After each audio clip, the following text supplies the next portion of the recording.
Ek wil graag vir jou 'n stelling op die skerm sit. En hierdie stelling glo ek is een van die leuns wat ek en jy al begin glo het vanuit die kerk uit. Vandat ons kerk toe gaan en kerk toe beleef en preke hoor, is hierdie 'n leuen wat ek en jy al begin glo het. En hierdie leuen is soos vol: God vergewe jou sondes omdat hy goed is en omdat hy jou liefhet. Dis 'n leuen wat ek en jy begin glo het. God vergewe jou sondes omdat hy goed is en omdat hy jou liefhet. Nou as jy vanoggend na hierdie stelling kyk en jy sê, Jean, dis weird, want hierdie stelling voel reg, dan sê ek vir jou, die rede hoekom ons baie keer hierdie leuen sien, of nie eers raak sien as 'n leuen nie, is tweevoudig. Daar's twee redes dat ek en jy partykeer hierdie stelling maak en glo dat hierdie is die waarheid. Nommer 1 is hoofsaaklik oor wat jy onthou as jy hier by hierdie plek uitstap. Dis hoofsaaklik ons eerste krisis. So, gewoonlik as mense vir my sê, o Jean, nee, so was 'n goeie preek, dan sê ek, waar het ek nou weer gepreek? En dan hoor ek wat kom uit daarna. Want hier is die ding, studies sê, dat teen die tyd wat jy uitstap, gaan jy net omtrent 50% van wat ek vir jou gesê het, van my kant terugsê. 50%. En die tyd wat jy by daai deure uitstap, verloor jy 50% van die inligting. Môreoggend onthou jy omtrent tussen 20 en 25% van vandag se preek. Volgende week Sondag, minder as 10%. Dis wat studies vir my en vir jou wys. So nou moet ek elke nou en dan op 'n Sondag begin en sê, kom ons recap gou, wat het ons laas week gesê? Julle het my dit al gehoor sê, nee? Want ek weet julle het vergeet. Julle maak nie notas nie. So dis wat gebeur, is ek weet julle het vergeet. En dis die eerste rede, dat ek en jy partykeer hoor preke, jy maak stellings, en dan hoor ons net gedeeltes, en jy onthou net sekere gedeeltes, en dan stap ons weg met 'n stelling soos hierdie, en ek glo dat hierdie is die waarheid. Die tweede rede hoekom ek en jy moontlik na hierdie stelling kan kyk en dink dit is die waarheid, is omdat binne in hierdie stelling is daar 3 waarhede. Die 3 waarhede is, nommer 1, God het jou sondes vergewe. Nommer 2, God is goed. En nommer 3 is hy het jou lief. Maar omdat hierdie 3 stellings waar is, maak nie dat hierdie stelling aan een die waarheid is nie. En so as gevolg van hierdie, gaan ek en jy vanoggend een van die belangrikste gesprekke hê in terme van wat dit beteken om 'n Christen te wees. So as Christene is daar sekere fondasieleringe wat ek en jy moet verstaan, dat as ons hierdie leringe verkeerd verstaan of uithaal, dan kan ons nie voortgaan met Christendom nie. So, kom ons noem hulle die boublokke, die fondasieboublokke van wat dit beteken om 'n Christen te wees, en vanoggend is een van daai gesprekke. Nou, as ek net vir jou 'n voorbeeld gee, en dis nie waar ons spesifiek vanoggend gaan praat nie, maar een van hierdie boublokke is om te sê dat Jesus het dood gegaan, hy het opgestaan, en hy is nou in die hemel in die regterkant van die Vader. Dis 'n fondasielering. As jy nie glo dat Jesus het dood gegaan en opgestaan en hemel toe gegaan het nie, as jy nie dit glo nie, dan het jy nie Christendom nie. Hoor julle wat ek bedoel? Daar's party goedes wat ons oor kan praat en oor kan worstel, en is, jou opinie, my opinie, maar daar's sekere fondasiestene wat, as ons hierdie ding verkeerd kry, mis ons die hart van wat Christendom is. En so vanoggend, as ek vir jou kan sê, as jy kan notas maak, en al maak jy nota van een spesifieke woord in jou Bybel. As jy YouVersion het of wat ook al, jy kan 'n nota maak dit asseblief, en dan sit jy die woord regverdiging. En ek sit vir jou die woord regverdiging op. Vanoggend gesels ons oor regverdiging. Van jou ouer vertalings sal dit gebruik as die volgende woord as geregtigheid, of in jou Engels sal hy die woord justification gebruik. Dis waarna ons gaan kyk. Hierdie is 'n fondasieboublok, en vanoggend kan jy 50% van jou inligting verloor, maar die oomblik wanneer jy dit doen, en ek recap volgende week, gaan jy soos, wat het jy nou weer gesê? So hierdie is belangrik. Hierdie is 'n baie belangrike woord, wat jy nie net vandag moet verstaan nie, maar wat die basis van jou Christelike geloof eintlik vorm. Nou jy het al sekere gedeeltes van hierdie al begin leer en hoor veral oor Paasfees, en so vandag gaan ons spesifiek gaan kyk na hierdie spesifieke ding. Maar voordat ons dit doen, kom ons recap. Sien? Hier recap ons. Okay, so onthou nou waar is ons in Romeine. Romeine 1 begin Paulus eers en hy sê eers hallo, baie welkom, ek is bly julle is hierso, dis amazing. Dan daarna kom ons en ons gaan na die tema vers toe. Die tema vers van Romeine is Romeine 1 vers 16. Want ek skaam my nie vir die evangelie nie. Want dit is die krag van God tot redding vir elkeen wat glo. So as hy sê ek skaam my nie vir die evangelie nie, 'n beter woord wat ek en jy kan gebruik vir die woord evangelie is ek skaam my nie vir die goeie nuus nie. Evangelie beteken goeie nuus. So ek skaam my nie daarvoor nie, want dis die krag van God wat redding bring of verlossing bring vir elkeen wat glo.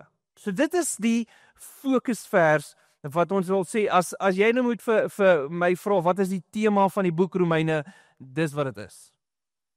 En dan begin hy vanaf Romeine 1 vers 18 met slegte nuus. So hy praat oor die goeie nuus, maar nou gee hy vir my en vir jou die slegte nuus. En vanaf Romeine 1 vers 18 regdeur tot en met Romeine 3 vers 9 wat ons laasweek hanteer het, besef ons dat al wat hy vir ons gedoen het, is hy gee vir ons die slegte nuus. En die slegte nuus se konklusie is Romeine 3 vers 9 en jy kan nou jou Bybel oopmaak en dit saam met my lees. Hy sê waarop kom dit neer? Wat was my konklusie vanaf Romeine 1 vers 18 tot en met nou toe? Waarop kom dit neer? Dat ons wat Jode is voor God beter is as ander? Hoegenaamd nie. Ons het immers reeds duidelik aangetoon dat die Jode sowel as die nie-Jode almal onder die mag van sonde verkeer. En so in hierdie laaste gedeelte van hoofstuk 1, die hele hoofstuk 2 en die eerste gedeelte van hoofstuk 3, al wat hy vir my en vir jou traai sê is, maak nie saak wie jy is nie.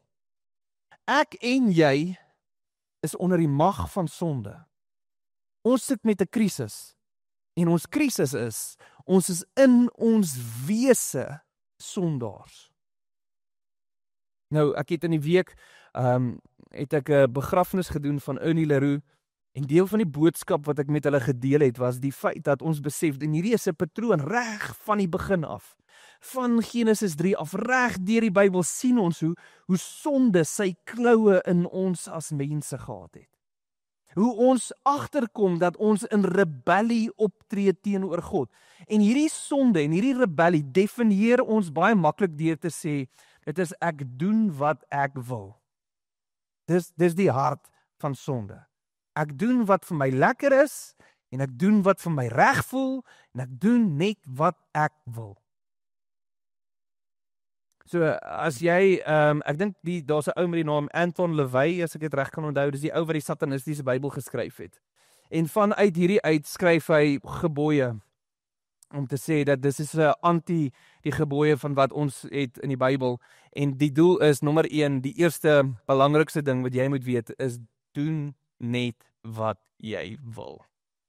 Dis die basiese beginsel. Dis wat sonde definieer vir my en jou. Dis ons toestand waar ons is. En dis wat Paulus my en vir jou gesê het. Maak nie saak of jy elke Sondag kerk toe kom nie, maak nie saak of jy nooit kerk toe kom nie, vanaf mense wat glad nie Jesus dien nie, regdeur tot by die persoon wat die cuteste en die heiligste is en elke Sondag in die kerk sit, regdeur die bank, ons krisis is ons sondaars. En as jy ons nou moet sê, jy sit ons voor 'n regter. Ons is in die hof, ek staan voor die regter, wat is die aanklag wat gemaak word teen my? En as ek en jy die aanklag wil verstaan, wat teenoor ons gemaak is, dan lees ons Romeine 3, vers 10 tot en met vers 18 toe. En nou wat Paulus gaan kom is, hy gaan nou kom en hy gebruik skrif uit die Ou Testament uit, hy gebruik skrifte uit Prediker uit Psalms uit en uit Jesaja uit, en hy maak vir ons hierdie aanklag, en hy lees as volg.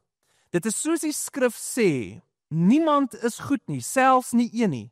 Daar is nie een wat verstandig is nie. Niemand wat ernstig na God soek nie.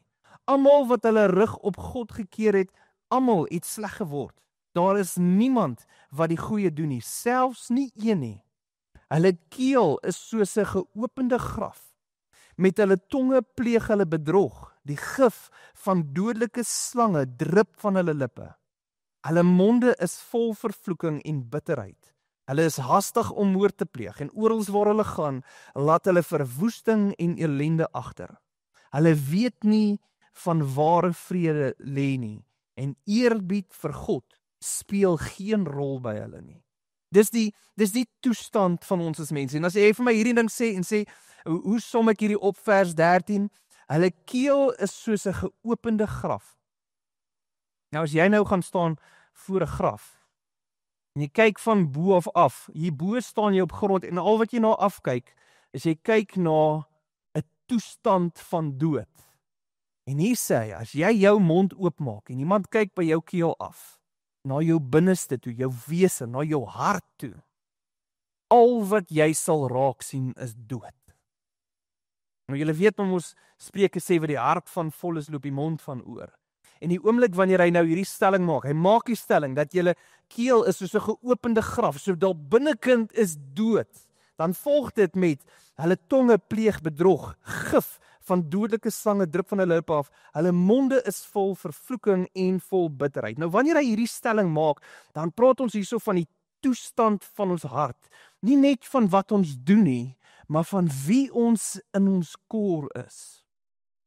In ons wese is 'n toestand van dood.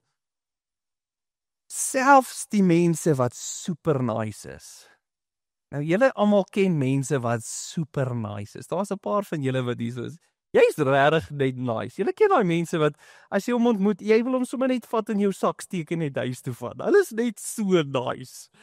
Dis regtig nice mense. En hier is die krisis. Selfs daai nice mense kyk God nie na die buitekant nie. God kyk nie na wat hulle aan die buitekant doen en vir mense wys nie. God kyk reguit deur na ons hart toe. En hy sien nie bitterheid raak. En hy sien nie onvergifnis raak. En hy sien nie selfverwyte raak. Dis wat God sien, as God kom en hy vlek ons hart oop en hy wys vir ons eintlik wat in ons hart plaasvind. En dis die toestand waarin ek en jy is. So ons besef dat ons sit met 'n krisis. En dan sê hy in vers 19, dan sê hy ons weet dat die wet van toepassing is op almal wat onder die wet is.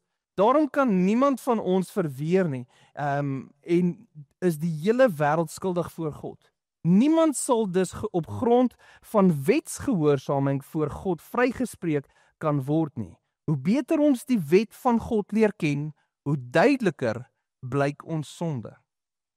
Kyk kom en hy sê vir ons, die Ou Testament het 613 wette. So ek en jy, ons het al baie gepraat, ons ken net 10. Ons ken nie 10 gebooie, maar daar was eintlik 613 wette. En wat hy eintlik vir jou sê, is hy sê, hoe meer jy hierdie wette leer ken, hoe meer jy hierdie goedes vat en toepas en deel maak van jou lewe, hoe meer kom jy agter hoe korrup jou hart is. Tensy jy op 'n plek is en jy raak blind vir jou eie issues. Want ons het laasweek, toe praat ons oor Matteus 19, toe sê ons, daai ou wat na Jesus toe gegaan het en gesê, wat kan ek doen om die ewige lewe te kry? En Jesus sê, volg die gebooie. Toe sê hy, maar doen dit. Vandat ek 'n kind af is, doen ek dit al. En dan kom Jesus en hy vat ons terug na die eerste ene toe. Hy challenge hom met die eerste ene en dan sê hy, gaan verkoop alles wat jy het. Gee dit vir die armes en kom volg my. Wat is die eerste wet? Om die Here jou God lief hê met jou hele hart en siel en mag geen ander ding bo God wees nie. En dan draai die ou om en hy loop weg en hy's hartseer, want hy het baie gehad. Sien, ons dink baie keer, o Jesus, maar dit lyk so nice aan die buitekant, ek lyk so vroom, ek lyk so cute, ek lyk so nice aan die buitekant, want ek doen alles aan die buitekant reg. Maar wanneer ons na ons harte toe gaan, die toestand van ons harte, dan maak hy die stelling en dan sê hy, die wet, die doel van die wet, die doel van die 613 reëls van God, die doel van dit, is om vir my en vir jou te wys hoe korrup ons harte is. Galasiërs 3, dan is Paulus besig om met 'n hele groep mense te praat in die kerke van Galasië en hy spreek hierdie selfde ding aan. En Galasiërs 3, dan maak hy die stelling en hy gaan 2 voorbeelde gebruik van wat die wet gedoen het vir ons.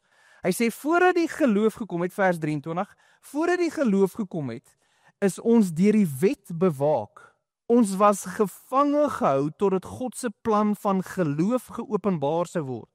Vers 24, die wet het soos 'n kinderopvoeder opgepas totdat Christus gekom het. En hy sê die wet het tweevoudige rol gehad. Nommer 1, dit het jou gevange gehou. Dit het jou op 'n plek gebring wat jy geweet het dat ek is skuldig en ek kan nêrens heen gaan nie. Of alternatief gebruik hy die tweede voorbeeld is soos 'n kinderoppasser. Nou vir die Romeine daai tyd, as jy 'n kind gehad het en jy het 'n kinderoppasser gehad, was dit iemand wat saam met jou kind oralste gegaan het regdeur tot in sy tienerfase en daai kinderoppasser het die reg gehad om pak slaag uit te deel. So as jou kind skeef trap, dan trek hy daai kind deur die skoot en hy wiks hom en hy sê jy praat nie weer so nie. Dis min of meer wat plaasvind. Hy sê die doel was, die wet was altyd by jou en as jy iets gedoen het, iets verkeerd gesê het, dan wiks hy vir jou om vir jou te sê jy is nie nou op die regte plek nie. En so die wet was net altyd daar gewees en het ons gewys wat is die toestand van ons harte. Dis die doel. So as ek en jy moet gaan opsom waartoe bring Paulus vir my en van jou, dan is dit om jou te laat besef en om my te laat besef dat ons sit met 'n krisis. En ons krisis is ons harte wat in sy wese dood is. Geen goeie mens nie. Niemand wat goed doen voor God nie. Dis ons probleem. Dis ons krisis waarmee hy het. En dan begin vers 21 met 'n amazing woord. Maar. So hierdie is ons probleem, maar. Nou, ek is nie baie goed met Afrikaans praat, lees of skryf nie. Ek sê dit net nou al vir julle, soos julle nog nooit agtergekom het nie, ek kwyt baie maklik Engels, as wat ek doen Afrikaans. En die groot ding is dit, so ek kan regtig nie goed spel nie. Ek moet baie keer my goeie vir Karlien stuur, laat sy net vir my spel check, want ek spel horrible, veral in Afrikaans. Nou, as ek het nou 'n Afrikaanse spelchecker op Word, so hy help my ook so elke nou en dan, om sekere goedes te doen, en so as ek nou partykeer 'n sin begin, en ek begin hom met die woord maar, dan het hy 'n krisis, dan sê, en ek verstaan nie wat hy vir my sê nie, ek lees dit vir julle, dis 'n neuwe skikkende voegwoord aan die begin van 'n sin, hersien. Nou ek weet nie wat dit beteken nie, al wat ek weet is hy hou nie van die woord maar heel in die begin van 'n sin nie. Dis al wat ek verstaan, verander die woord maar na iets anders toe. Dis wat daai blou lyntjie vir my beteken. Maar hierso begin hy 'n sin met die woord maar. En die rede daarvoor is, want hierdie is goeie nuus wat volg. Hierdie volg nou baie slegte nuus wat verby is. Nou kom die goeie nuus vir my en vir jou. Hierso kom maar iets wat ek en jy nou oor opgewonde kan raak. So vers 21, maar nou het God vir ons 'n ander weg bekend gemaak waardeur ons sy vryspraak kan verkry. Nie deur wetsgehoorsaaming nie, maar langs die weg waarvan die skrif al lankal getuig het. God spreek ons vry deur geloof in Christus Jesus en dit geld sonder ons onderskeid vir almal wat glo. Ons het immers almal gesondig. Ons almal het God beroof van die eer wat hom toekom, maar nou spreek God ons in sy genade vry op grond van die verlossing wat Jesus Christus vir ons verkry het. En dit sonder enige verdienste van ons kant af.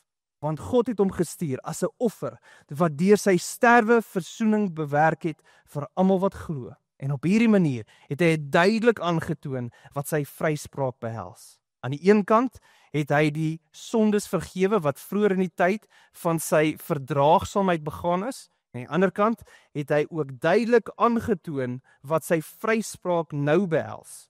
Op hierdie manier blyk dit dat hy nie net regverdig is nie, maar terselfdertyd ook elkeen regverdig verklaar wat in Jesus glo.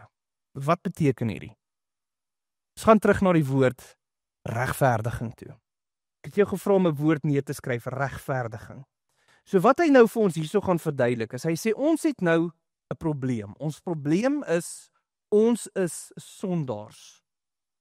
As ek en jy onsself die vraag vra, wat beteken die woord regverdiging? Sit ek dit vir jou op die skerm, en hy beteken hierso om te leef of te handel in een ooreenstemming met die wet. So om te leef of te handel in ooreenstemming met die wet. Nou Paulus het baie duidelik vir my en vir jou gesê dat ek en jy is nie regverdig nie. Ek en jy is nie besig om te leef in ooreenstemming met die wet nie. Ons is konstant besig om foute te maak, ons is konstant besig om die reëls te breek, ons sit met 'n krisis.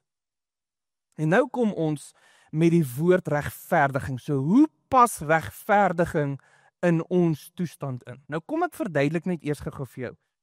As regverdiging beteken iemand wat leef en handel in ooreenstemming met die wet, is dit nie dieselfde as begenadig nie. Nou ek sê begenadig asof ek weet wat dit beteken. Ek het nie 'n klou nie.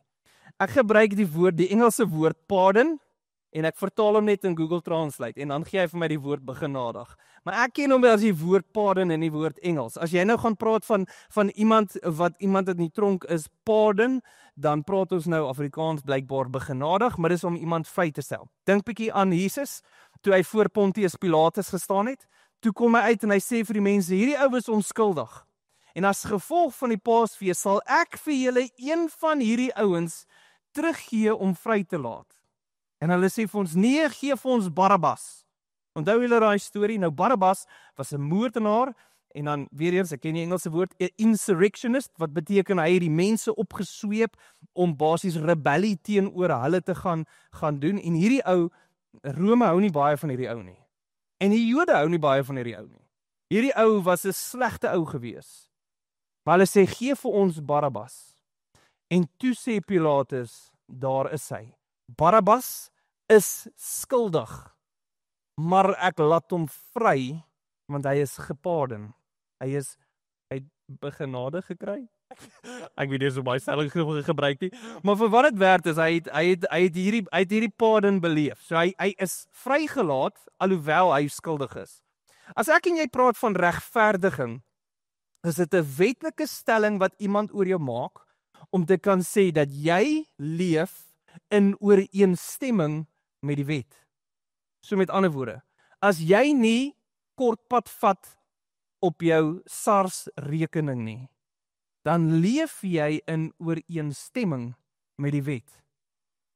So met ander woorde, dan sê die wet, ons glo dat jou finansies is in orde. Nou of wat jy dit is en of wat jy geldjies wegsteek en goeders, daai is 'n saak tussen jou en die Here. Maar ultimately, dis iemand wat regverdig leef. Iemand wat heeltyd op die spoedlimiet ry. Hy is regverdig. Hy gaan nie afgetrek word vir 'n spoedvarkie kaartjie nie. Hy gaan basies gesê word, hy is regverdig, hy is in ooreenstemming met die wet. Dis die idee. So as ek en jy nou vir onsself die vraag wil vra, wat sê Romeine 3 vers 21 tot 26 vir my en vir jou, dan sê hy vir ons hierson, ons wetlike verklaring wat eintlik uitgespreek word teenoor my en jou. So God staan as regter voor jou en die eerste ding is ons word aangekla. So Romeine 3 vers 10 tot 18 kla ons aan. En hy sê hierdie is jou krisis. Dan word jy skuldig bevind. Jy is skuldig. Hierdie is jou aanklag en jy is skuldig van hierdie aanklag. Dis jou krisis, jy is nou skuldig.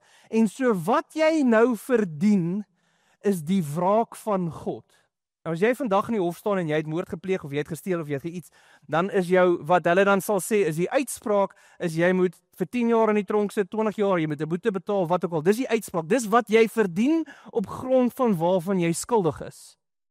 Ek en jy is skuldig aan hierdie probleem van sonde in ons hart. En so wat verdien jy? Jy verdien die wraak van God. Nou kom ons definieer wraak van God. En jy ken die stories van die wraak van God. Dink aan Noag. Mense is boos en God verdrink die hele wêreld behalwe een gesin. Dink aan Sodom en Gomorra. God kry nie eers 10 mense wat so leef nie. Hy kry nie eers 10 mense wat regverdig is nie. En hy brand daai hele plek af. Al 2 stede, Sodom en Gomorra.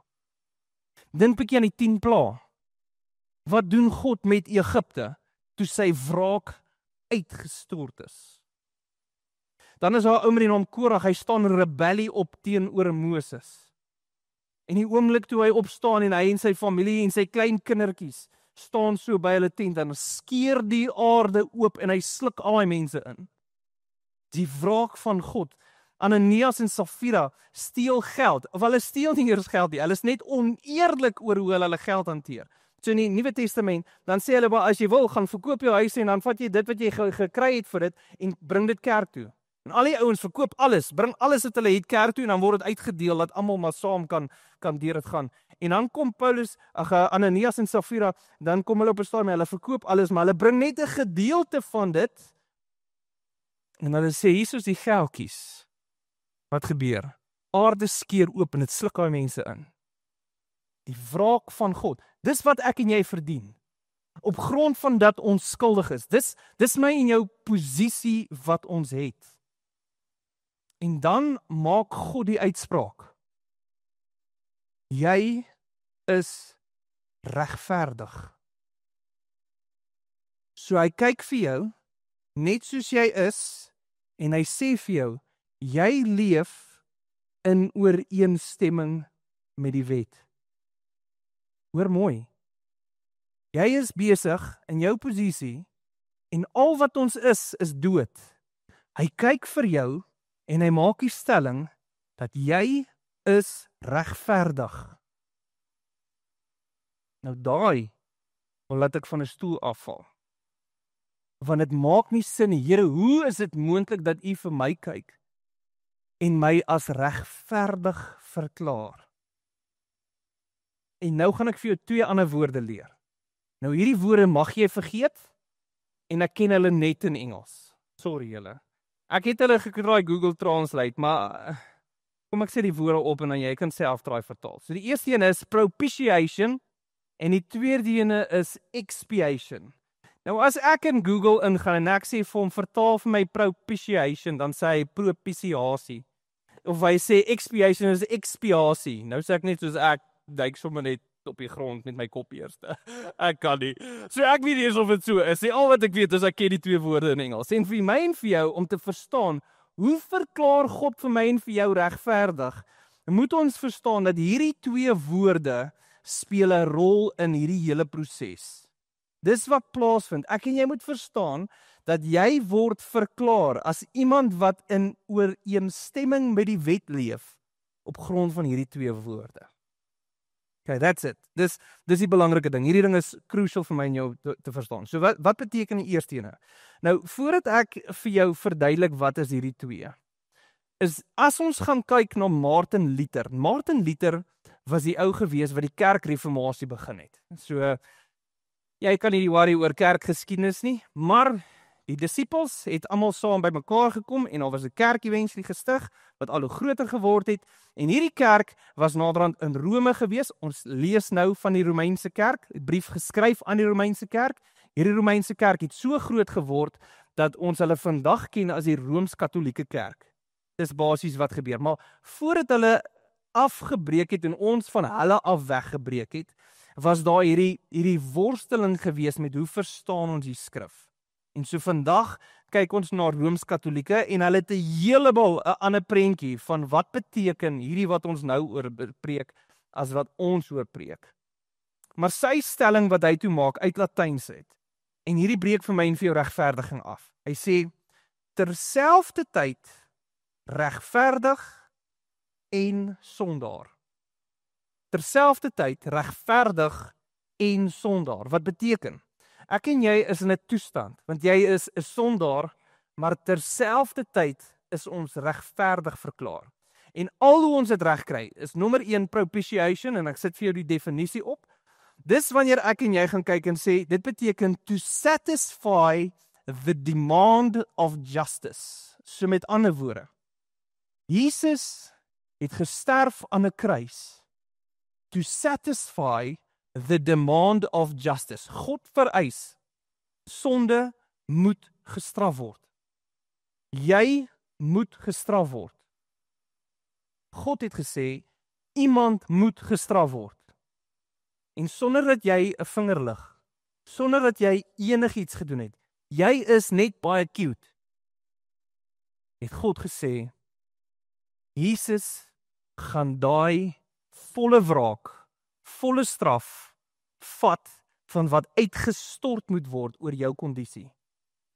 Dis wat hier so plaasvind. Ek en jy moet verstaan dat propitiation beteken, iemand het die demand van justice gesatisfy.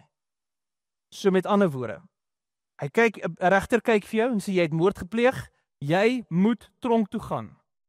Hy pardon jou nie, iemand anderste moet in jou plek daai straf dra. En dit was Jesus. Dis wat propitiation beteken.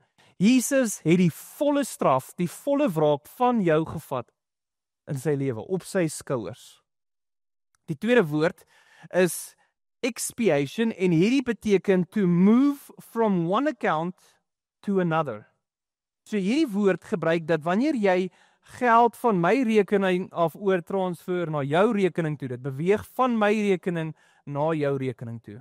My skuld het beweeg na Jesus toe en sy regverdigheid het beweeg na my toe. Dis expiation. So met ander woorde, ek en jy word nie regverdig verklaar oor wat jy gedoen het nie. Jy word regverdig verklaar op wat Jesus gedoen het. En al hoe ek en jy expiation deel kan maak, ek en jy het geensins 'n vinger wat ons kan lig met propitiation. Jesus het gesterf en hy het daai prys betaal. Al wat ek en jy kan doen met expiation, al hoe jy hierdie transfer of account kan kry, is geloof in Jesus. So my geloof in Jesus aktiveer 'n transfer of account, dat jou skuld word oorgeplaas op Jesus en sy regverdigheid word oorgeplaas op jou. En Jesus betaal die volle wraak wat jy moes dra en wat ek moes dra. So, as ek en jy vir onsself hierdie ding moet opsom in een stelling met al drie hierdie groot woorde. So regverdiging beteken om te leef en te handel in ooreenstemming met die wet. So al het jy 'n kondisie van sonde in jou lewe, word jy verklaar as regverdig op grond van propitiation, dat Jesus het die volle wraak van God gevat. En nommer 2 is dat jou skuld is op Jesus geplaas en Jesus se onskuld is op jou geplaas. Dis wat plaasgevind het. Dis hoe ek en jy verstaan wat eintlik gebeur met regverdiging. Dis hoekom ek en jy nou weer daai gedeelte kan lees. So Romeine 3 vers 21 tot 26. So nou met hierdie prentjie, dan lees ons hom weer. Maar nou het God vir ons 'n ander weg bekend gemaak, waardeur ons sy vryspraak kan verkry. Nie deur wetsgehoorsaming nie, maar langs die weg waarvan die skrif al lankal getuig. God spreek ons vry deur geloof in Christus Jesus, en dit geld sonder onderskeid vir almal wat glo. Hoor mooi, almal wat glo, beleef hierdie regverdiging wat plaasvind. Dan sê hy in vers 23, ons het immers almal gesondig, ons almal het God beroof van die eer wat hom toekom, maar nou spreek God ons in sy genade vry, op grond van die verlossing wat Christus Jesus vir ons verkry het, en dit sonder enige verdienste van ons kant af. Vers 25, want God het hom gestuur as 'n offer, wat deur sy sterwe versoening bewerk het, vir almal wat glo. Op hierdie manier het hy duidelik aangetoon wat sy vryspraak behels. Aan die een kant het hy die sondes vergewe, wat vroeër in die tyd van sy verdraagsaamheid begaan is, en aan die ander kant het hy ook duidelik aangetoon wat sy vryspraak nou behels. Op hierdie manier blyk dit dat hy nie net regverdig is nie, maar terselfdertyd ook elkeen regverdig verklaar wat in Jesus glo. Maak dit nou sin? Ek is regverdig op grond van wat Jesus as 'n offer vir my en jou gedoen het. So, nou sit ek weer vir jou die leuen op. God vergewe jou sondes omdat hy goed is, omdat hy jou liefhet. Nee, God kan nie sy heiligheid prysgee nie. God vereis dat sonde moet gestraf word. En toe het Jesus aan die kruis gesterf vir my en vir jou. Volle wraak beleef van wie God is.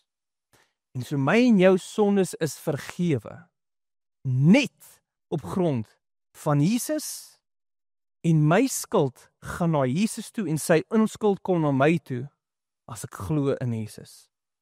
Niks anders te maak, dat jou sondes vergewe is nie. God is lief vir jou. God is goed, want so lief het God die wêreld gehad, dat hy Jesus gestuur het. Dis hoekom hy Jesus gestuur het. Maar iemand moes die prys betaal vir sonde. En maak nie saak hoe oulik ons is nie, maak nie saak wie ons is nie, God sal nooit sy heiligheid prys gee, en vir jou sê, gaan aan met sonde en doen wat jy wil, ek sou okay daarmee, omdat ek jou lief het nie. Nooit. Iemand moes die prys betaal. En daai iemand was Jesus. En daarom is ek en jy vandag regverdig verklaar voor God. Ek leef in ooreenstemming met die wet. En so nou is ek terselfdertyd sondaar. Dis wat ek beleef elke dag. Maar in God se oë is daar 'n verheiling wat plaasgevind het. My skuld is op Jesus geplaas en Jesus se onskuld is op my geplaas. So wanneer God vir jou kyk, dan sien hy die regverdigheid van Jesus in jou lewe. Dis die goeie nuus. Dis waarna ek en jy uitsien. Nou besef ek ewe skielik dat dit is niks wat ek gedoen het nie. Dis net op grond van God se liefde en sy genade wat hy uitgestort het vir my en vir jou. Dis die goeie nuus. En volgende week gesels ons oor, maar hoe lyk hierdie geloof? Wat is hierdie geloof wat ek en jy moet hê, wat hierdie aktiveer vir my en vir jou? Maar tussen nou en dan is hierdie die hart van Romeine 3 vers 9 tot 26. Kom ons sluit die oë. Here, wat 'n voorreg is dit wat ons het om tyd saam te kan spandeer. Here, wat 'n goeie nuus is dit nie? Here, dat ons in ons wese hierna kan kyk en besef, Here, ons toestand is toestand van sondaars. Here, maar tog verklaar U ons regverdig, Here, nie op grond van wat ons gedoen het nie, nie omdat ons dink dis omdat ons oulik is en ons die wette gehoorsaam en doen wat die wêreld sê en dink ons moet doen nie. Here, nie omdat ons voorgee voor mense of omdat ons kerk toe gaan of omdat ons Bybel lees en of ons bid nie, Here. Die enigste goed wat maak dat ons enigstens U regverdiging beleef, is op grond van ons geloof in U. En so ek bid, Here, dat ons net in hierdie oomblik, Heilige Gees, hierdie goeders te harte sal neem. Ek bid vir 'n innerlike transformasie met ons harte, dat daar verandering in ons harte sal plaasvind oor hoe ons hierdie goeders sien. Ag en Here, as mense uitskap en hulle vergeet 50% en 70% en 90% van alles, mag ons een ding weet. Ek is regverdig verklaar wat Jesus gedoen het. Daarom kry ek sy onskuld en hy kry my skuld. En mag ons jubel en juig in ons harte vir die goeie nuus. In Jesus naam. Amen.